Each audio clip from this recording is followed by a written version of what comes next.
As I told you on 9/11, I suddenly realized it was my task to make difficult books readable, which is what I've done on the back table. I sometimes describe myself as a man who reads big, thick, old books and writes modern, small books that anyone can understand. And actually, I rather enjoy it. I don't surf the web. People are disappointed when they run into me sometime and some other counter-jihadist, they go, "Have you seen my website?" No. I don't even go to my own website. I have very little interest in the web except for Craigslist and Yahoo headlines and Drudge. That's it. So I like reading big, thick, old books.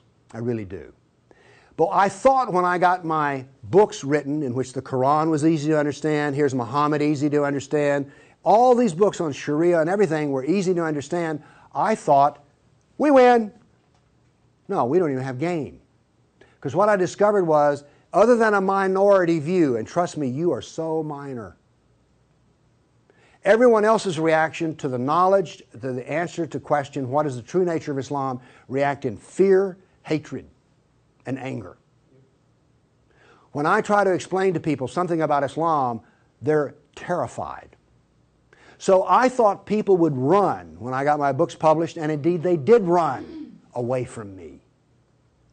So I thought there was just one great question. What is the true nature of Islam? But I found there was a second question more important. Why are we afraid to know Islam? Now, remember I told you about stories? Here's the thing. My books are factual. They work here. But in dealing with human beings, if you're going to make a sale, any salesman will tell you this, the facts are secondary to the feelings. And where you get feelings is from stories, amongst other places. And I began to think about, why is everyone so afraid even though they don't know anything? Well, it turns out they do know little figments of stories about Islam that involve violence. And the knowledge that they were into the slave trade does not come as a shock, really. So, remember I told you that the house of Sufism was like a palace with a smell coming up from the basement? Everyone smelled that smell. They just don't want to talk about it. But it's somewhere deep in the back, almost primordial mind. So, the problem is we don't know the history of Islam. We don't know the answer to this question. This is the world of Islam. How did it happen? You can ask very intelligent people, and they will not be able to give you the answer to this question. How did North Africa go from being European and Christian to becoming Arab and Muslim? How did that happen? And is that an important question? How did the Middle East go from being Christian to Muslim? And is that an important question? I think it's an overwhelmingly important question. All right. Now, to understand how that Islamic world came about, we're going to have to go about and see how Islam entered our world. Now, to do that, Islam entered the world of the Byzantine Empire. We know that in the Sirah, Muhammad's life, his last days were spent killing Christians and subjugating them. After he died, that process continued. So, let's describe the world that Islam invaded. Now, we're told that the Roman Empire collapsed when the German barbarians invaded Rome. You all heard that story? Well, that's false. That is not true. It is wrong.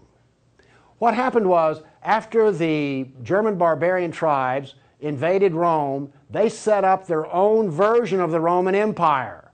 They retained classical culture.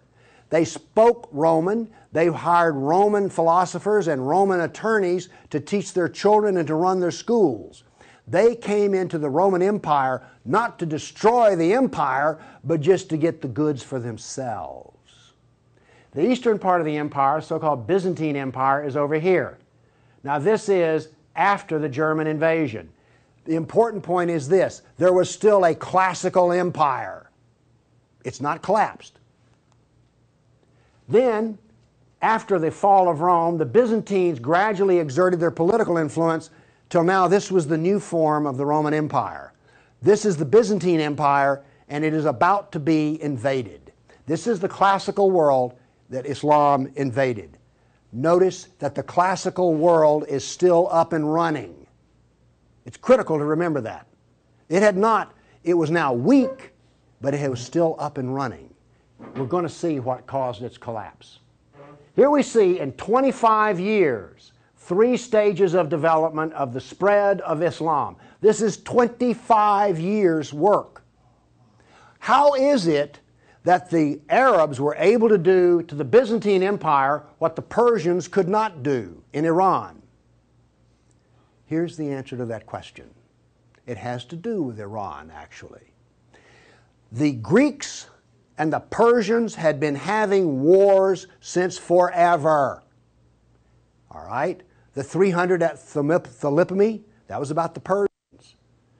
All right? Alexander the Great, he defeated the Persians.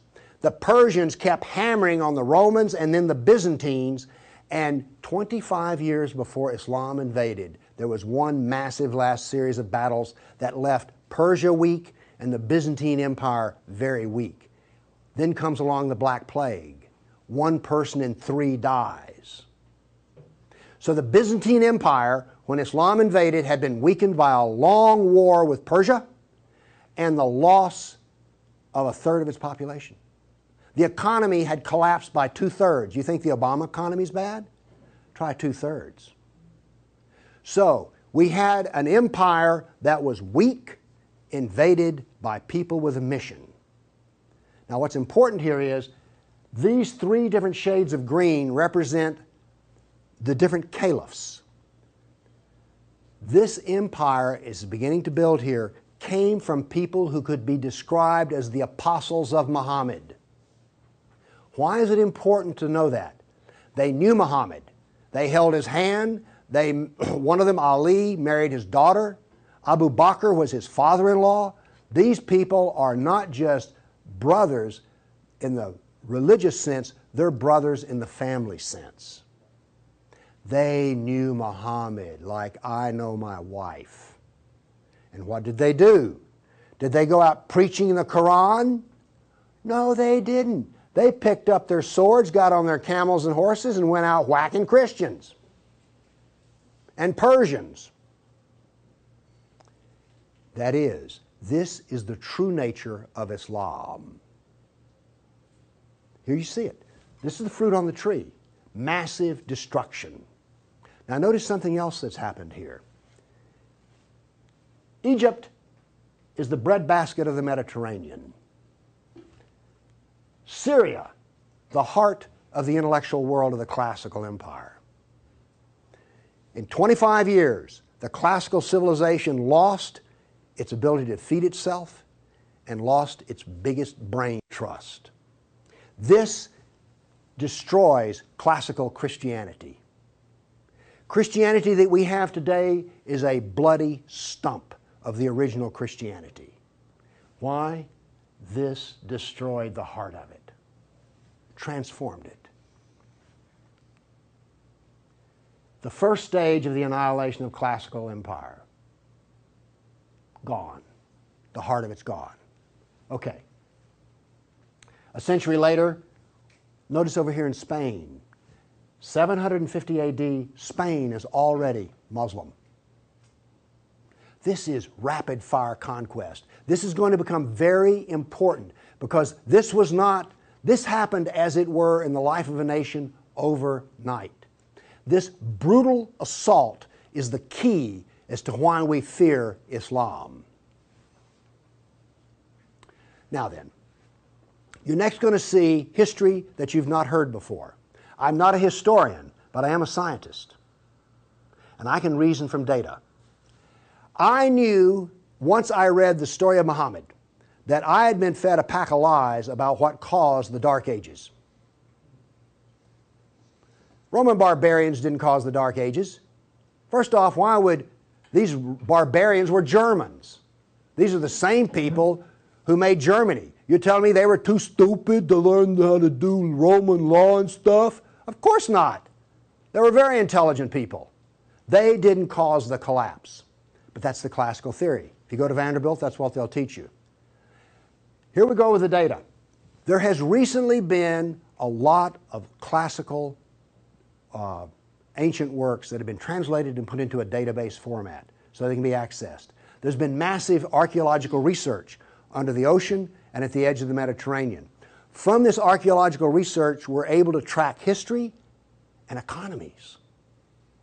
All right? That figure I gave you about how the economy collapsed, that came from the study of sunken vessels. Because if you're not buying much, you know, if 1 in 10, let's say 1 in 10 ships is sunk, that figure's not that high, but whatever.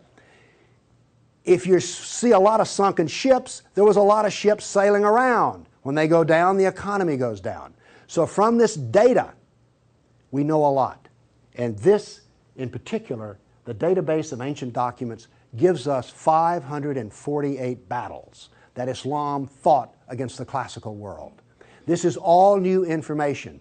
I've talked with people who consider themselves history buffs, and they go, well, let's see, battles of Islam against Europe. Let's see, we've got the invasion, we got Tours, we got the invasion of at Gibraltar, we've got Lepanto, Gates of Vienna, collapse of... Okay, that's 5. You talk to a historian, and those are the 5 battles they can scratch up. And then I remind you, you can have all of these slides if you just send me an email for it. Okay, what does this new data show us? It shows us this. See the white spots? They're brand new battles. They're going to change to red. These are new. Every time, I want to show you this all over again. Every tick is 20 years. The new battles for that 20-year period come up in white, then they fade to red to show you the history. So white's what's happening right now, red has happened. Let's see how these 548 battles act out over. We're going to watch, in 70 seconds, we're going to watch 1,200 years of conquest. Look how fast this is happening. Bam! Here comes...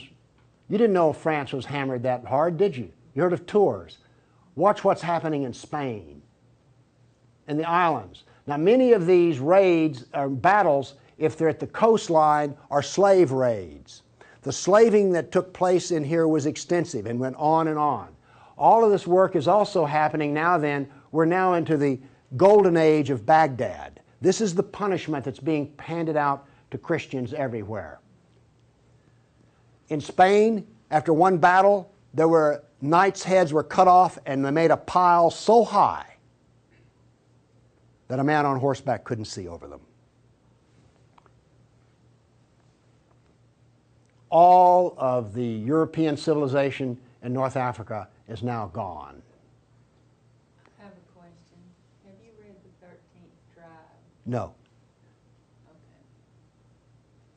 Now, pretty soon, and by the way, there will be a period of time, and you can see the clock running up here, there will be a brief blip of 5 battles that occur in North Africa, the Barbary Pirate Wars. We're on there. Okay?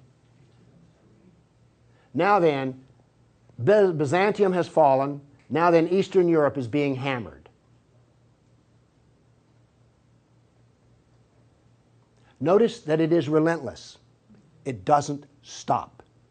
This is the history that you're never told about. This is the history that explains how all of this came about. Now then, they're getting slower because Islam is becoming weaker.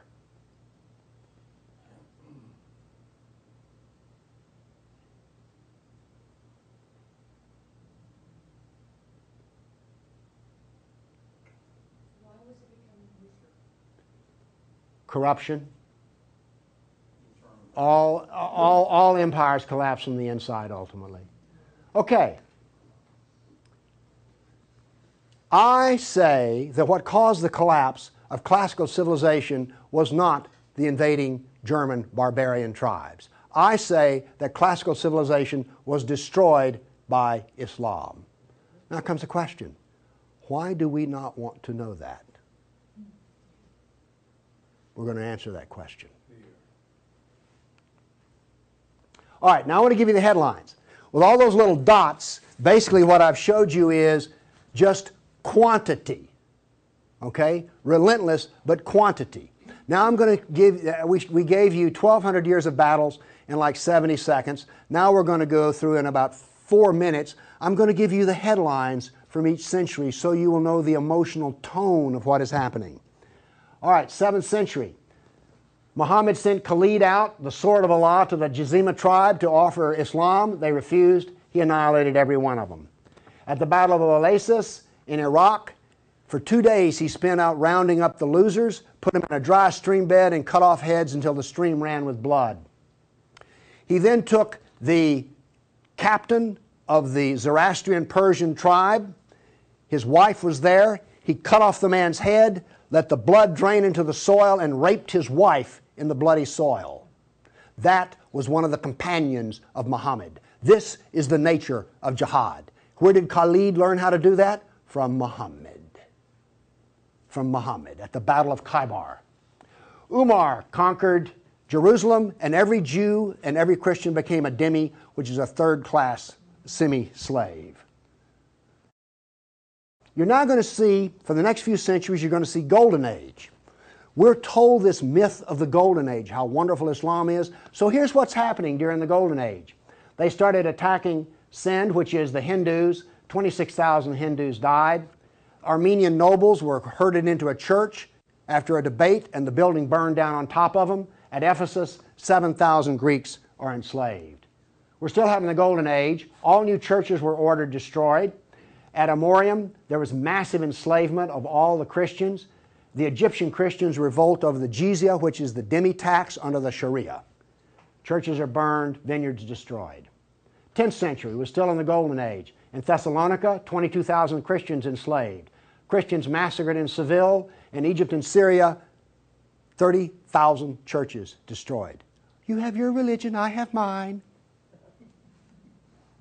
Still in the Golden Age, 6,000 Jews in Morocco killed, hundreds of Jews in Cordoba killed, 4,000 Jews in Granada killed, Georgia and Armenia invaded. In Hindustan, 15,000 killed, 500,000 enslaved. Golden Age, still upon us. In Yemen, the Jews are given the choice of convert or die. The Christians of Granada are deported to Morocco. And in India, cities are destroyed under the order convert or die. In one town, 20,000 Hindus became slaves. Still the Golden Age. 50,000 Hindu slaves decided to get freedom by converting to Islam. A new 20-year campaign created 400,000 new Muslims out of Hindus. Buddhist monks butchered, nuns raped. In Damascus and Safed, mass murder of Christians. Jews in Marrakesh massacred. Tabriz, forced conversion of Jews. Still, we're in the Golden Age. There are riots in Cairo, churches are burned, Jews of Tabriz are forced to convert. Tamerlane, one of the most evil men who ever lived, massacred 90,000 Hindus in one day. 30,000 in another battle, massacred in cold blood. Another Muslim leader takes 180,000 Hindu slaves. Oops, we're out of the Golden Age. See if you notice any change in tenor. Tamerlane destroys 700 villages in India. Now then comes He then turned to Iraq and annihilated the Nestorian and Jacobite Christians. The Nestorian Christians, half of the Silk Route in China was Nestorian Christian. The Nestorian Christians had emissaries and missionaries in the court of China.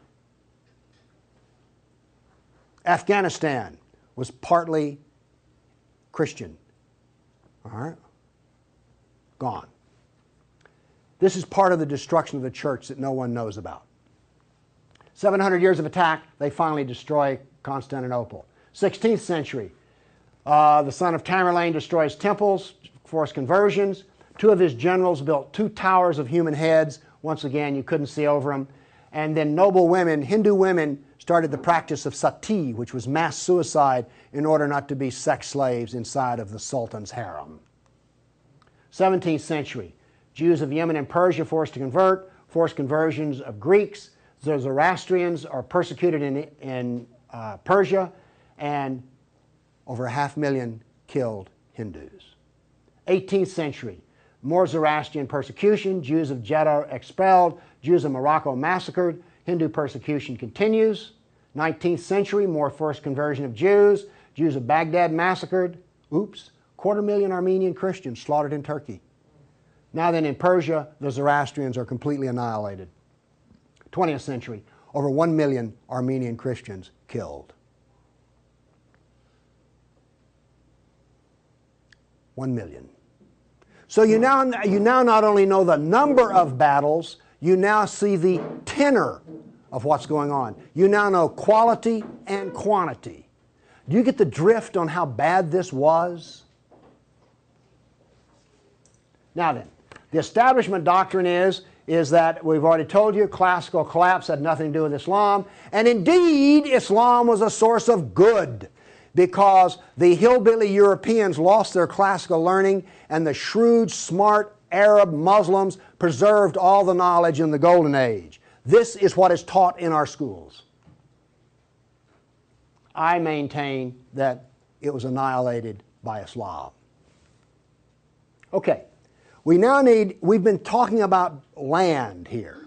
I now want to talk about water, because classical civilization was based upon the Mediterranean Sea. Egypt was part of the Mediterranean world. It was not part of the African world, okay? Because to go from Alexandria, Egypt to Nigeria was a lifetime. But you could get on a ship and be there in 10 days. Does this make sense? It was cheap transportation. You could haul a ton of grain from Egypt to Rome as much as it cost 75 miles by ox cart. This is important. I'm going to be driving back on the interstate after I finish talking here. I do not expect to be attacked or shot at on the way. I presume that the interstate is safe travel. It used to be that way under the Roman peace. That ended. The importance of naval work, as many as 500 boats could be in the harbor of Constantinople. The collapse of the freedom of sea. Let me show you something. Now we know this from history, the data.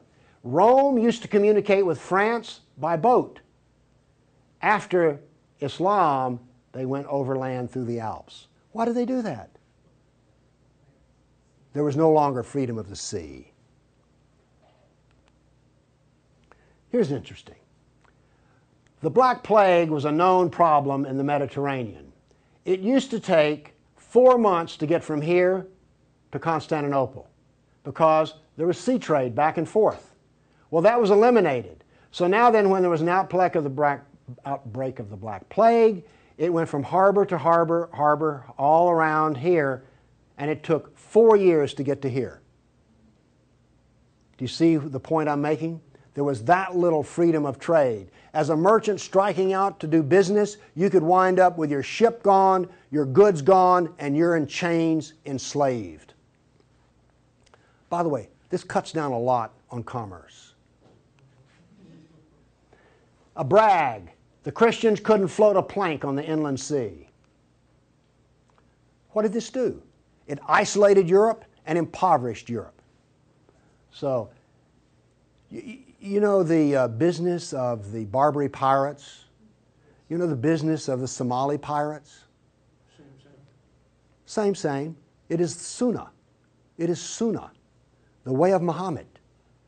There's a famous hadith which is repeated endlessly, in which Muhammad awakes in a dream and he sees his jihadists sailing the inland sea. Islam always practices, where possible, economic warfare. Muhammad attacked caravans. What was attacked in New York? Ooh, Trade Center. This, economic warfare. I am an admirer of Islamic civilizational war methods. They're superior to everyone else's thinking in war. They use everything for war. Everything, including the womb. This was an economic jihad. There were 3, you've heard of the Dark Ages? Well, there were 3 Dark Ages. One in Europe, one in Turkey, one in North Africa. You weren't told that, were you? Wonder why. Here we see some ruins. What's the importance of these ruins? Well, they're up and standing. What happened to all the ruins in Rome? Well, the people who were still living there used them as quarries. They harvested them. The Colosseum remained simply because it was so big. What does this tell us here? If all this stone is still stacked up, there were no people. The invasion of North Africa was so brutal and so fast that it actually left in the harbor a layer of silt. Here's how that happened. North Africa used to be farmland, irrigated farmland. The Romans, clever men that they were, put along the roads in North Africa olive trees for shade and for keeping the road fixed for free. Because what would happen is you would bid on buying a lease on a stretch of Roman road in North Africa. You maintain the olive trees and the road, and you got to keep the olives. So the Romans got money from selling the lease, and then they got the road fixed for free, and somebody has a business making money. Is this clever or what? That all ended because the invading Arabs were not farmers, they were herdsmen. The people there were Christian, and so therefore, when the average Arab family would own 50 goats. They put their goats out into the fields of Christians, and the Christians as dhimmis had no right to protest. Between death and the erosion of the crops, this produced a layer of silt in the harbors. So that's how brutal, hard, and fast came about this collapse of economy in North Africa. What was left for a European economy?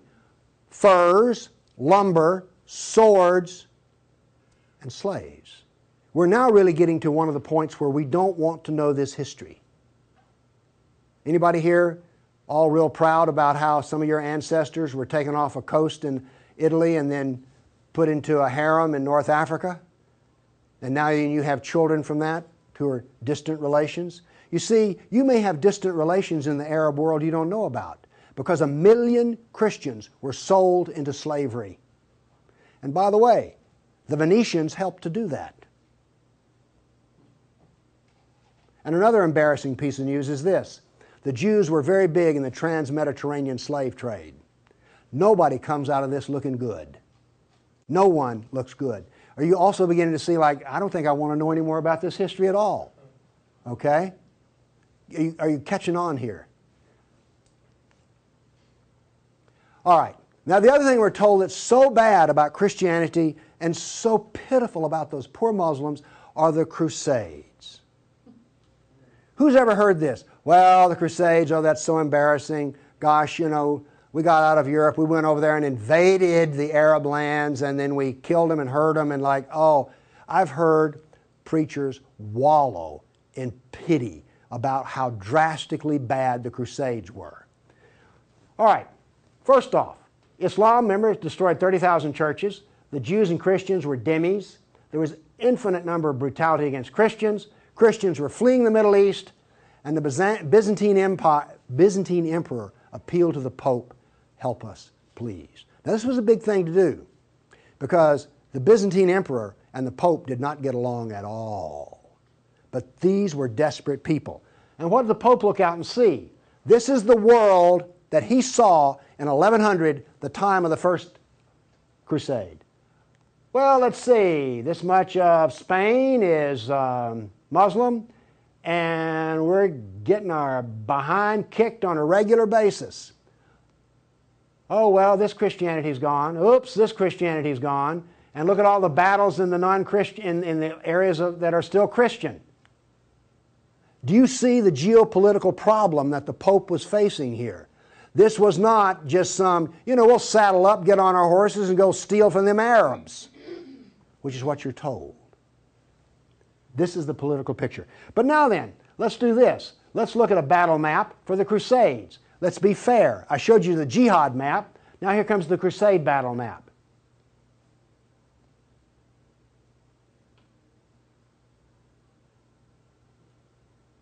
We're almost done.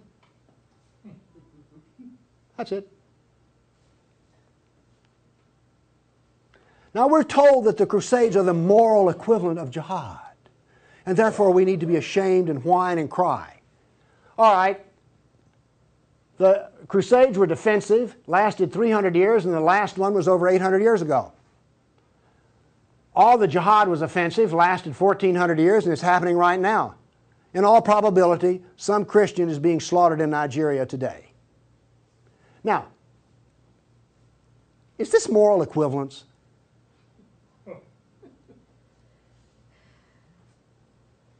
Why won't they teach this in a church school?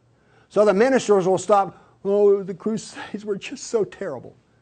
No, the Crusades were one of the few times the church put steel in its spine. And then we apologize for it. Now then, let's go to the great benefits of Islam. We're told about two different golden ages. We're told about Andalus, the wonderful empire in Spain, in which there was multicultural peace, and Jew and Christian and Muslim all lived together in a golden age in Europe. You ever heard that? Well, here we go. This is the battle map of the golden age in Andalus. Now, while all this is going on, orders for slaves are being filled. The first slave order out of Spain was the caliph ordered up 3,000 blonde virgins. They were shipped out of Spain. Battles are going on in which Christian knights die. But notice something here. The Christians won't quit fighting. This is going to take 700 years, and there's going to be nearly 150 battles fought. Where was this caliph located? There was more than one caliph at the time. This was a caliph in North Africa. Okay. Now then, looking at this, do you understand why when Isabel and Ferdinand were finally in full power, they told every Muslim in Spain to get out of here? They drove everyone out. Okay, my question for you is this. Was Andalus a multicultural golden age or a reign of terror? I claim it was a reign of terror, and it was not a golden age at all. And yes, there were a few people who had it good. The elites had it good. There were some rich Jews and rich Christians that had it good. Also, otherwise, there was constant war, slavery, and Christians had to wear robes so you could tell a Christian from a block away. And a Christian couldn't carry a sword, and they paid special taxes. And then we come to the question, why are we told this story? Now we have the Baghdad Golden Age. Here we go. This is all the battles that are fought during the period of the Golden Age in Baghdad. Now, not only are they as busy as they can be killing Christians, but they're also busy establishing the Sharia doctrine. They're also busy establishing the Hadith doctrine. And they're also busy in doing things like slave trading. You know all those exotic pictures you've seen of the harem? They're sort of pre-Playboy sexy, beautiful women in gauzy outfits. All of those women were Christians. Less romantic sounding, isn't it? The other thing that's happening in Baghdad is this. A new philosophy is being generated in which there is no cause and no effect. This turns out to paralyze the mind.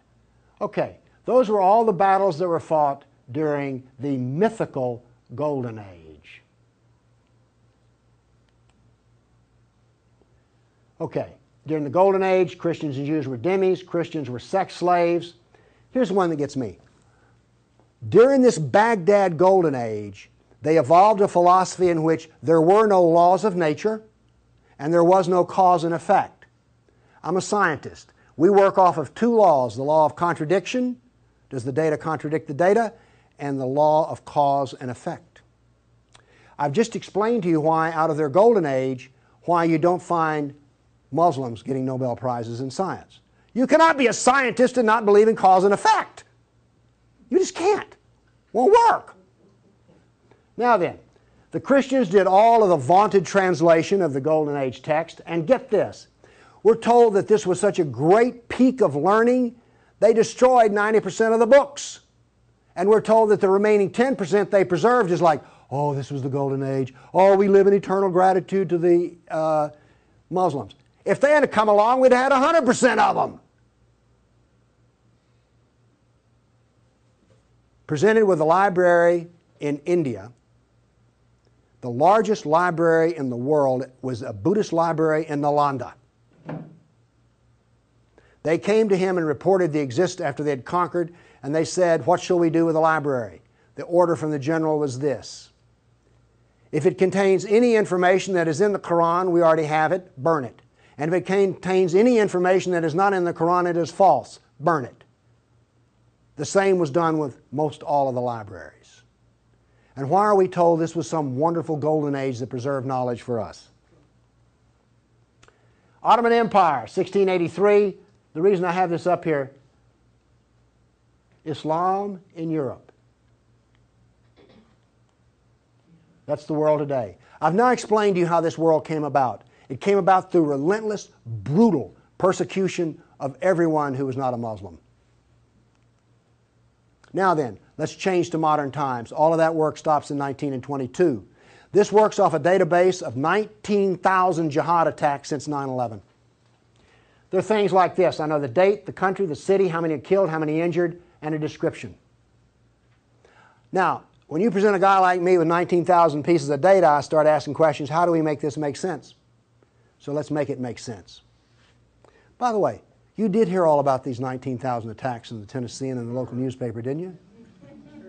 You did hear about this. It was on the nightly news. We've heard about Fort Hood. Oh, the workplace incident. Oh yeah, I got that. All right. Anyway, moving along here. This, by the way, is where all these took place. I just think that's interesting. And you'll notice something. This is the Islamic world, and it all centers around it. But notice how much is happening in Europe. Okay. I take the data and I parse it and I divide it. I use Islamic doctrine to analyze this data. What does Islam insist on? Well, in my first lecture, I told you they're fixated on the kafir, right? So I use the kafir to analyze this data from an Islamic standpoint. See, I'm the ultimate multiculturalist.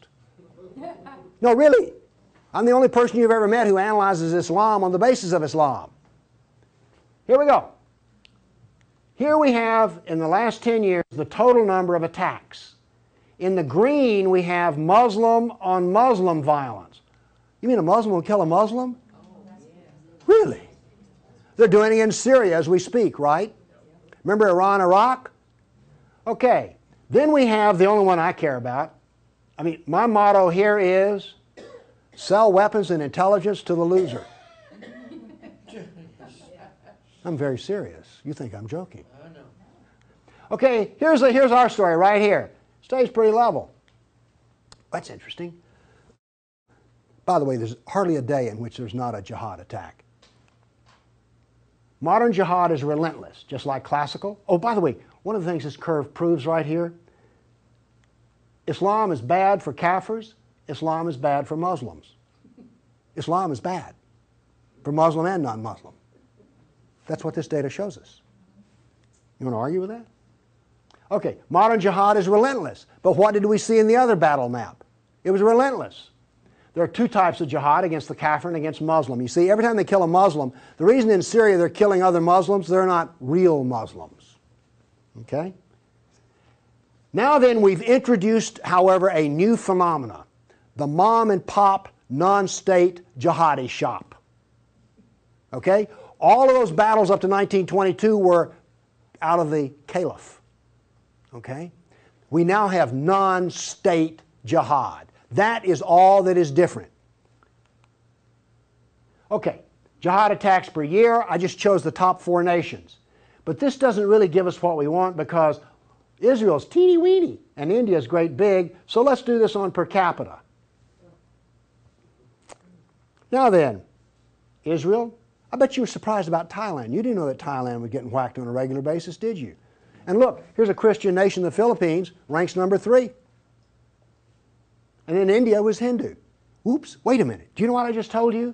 Jihad is against the Jew, the Buddhist, the Christian, and the Hindu. This is the data. Now you go to these dialogues, these multicultural smoozes they have, where the preacher and the rabbi and the imam show up. The preacher and the rabbi show up to tie, the Muslim shows up to win. And then what does the Muslim tell them? Oh, the Christians and the Jews, they're people of the book. Oh, we're brothers in the religion of Abraham with the Christian and the Jew. You know, we're practically the same. We're brothers in Abraham.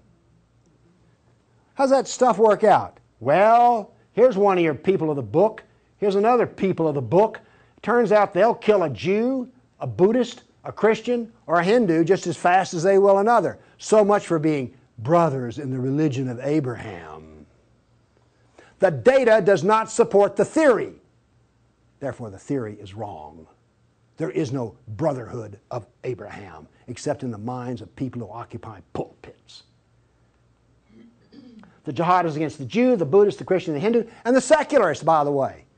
The secularists are the worst of all. Well, maybe worse than the Hindu. It gets hard to know, you know, I mean, really. It's against all kafirs. That's who the jihad is against.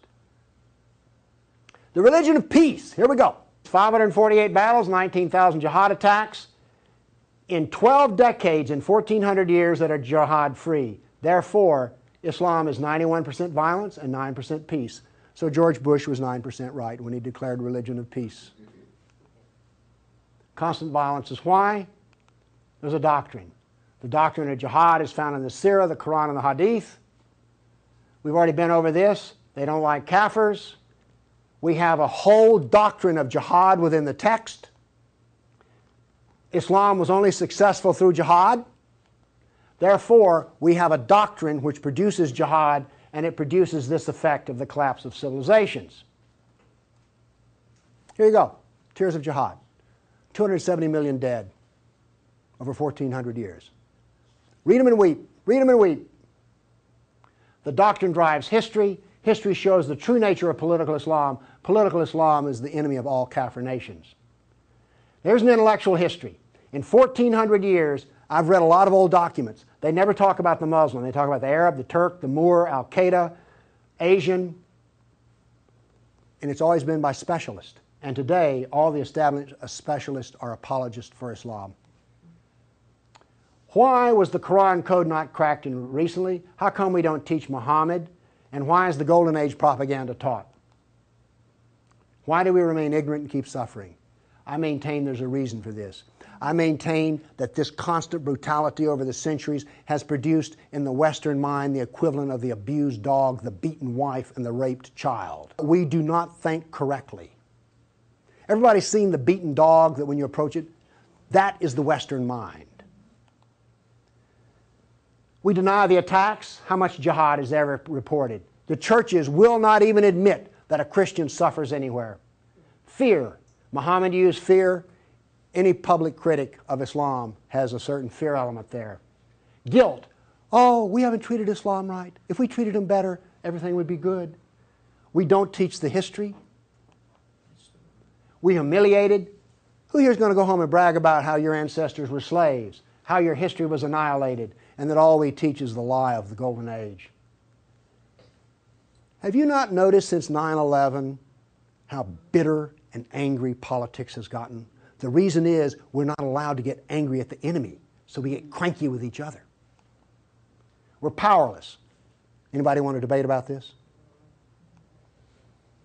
The abuser. Muslims will not admit they sold a single slave or ever killed a person. They're arrogant and self-confident. Islam is perfect. Word Islam means submit. They expect submission out of us, and they get it. Islam is the victim. After 9/11, I heard this. The real victims of 9/11 were the Muslims. You've heard that anywhere? After 1,400 years of jihad, brutality, enslavement, theft, deception, rape, annihilation, and insults, the Kafir mind has become identical to that of an abused victim. Our only solution is to face our history and welcome it and embrace it. This is exactly the way we will heal our nation, is the way we heal a person who's been brutalized. You have to go back to the original event. And this is why we are afraid. Thank you.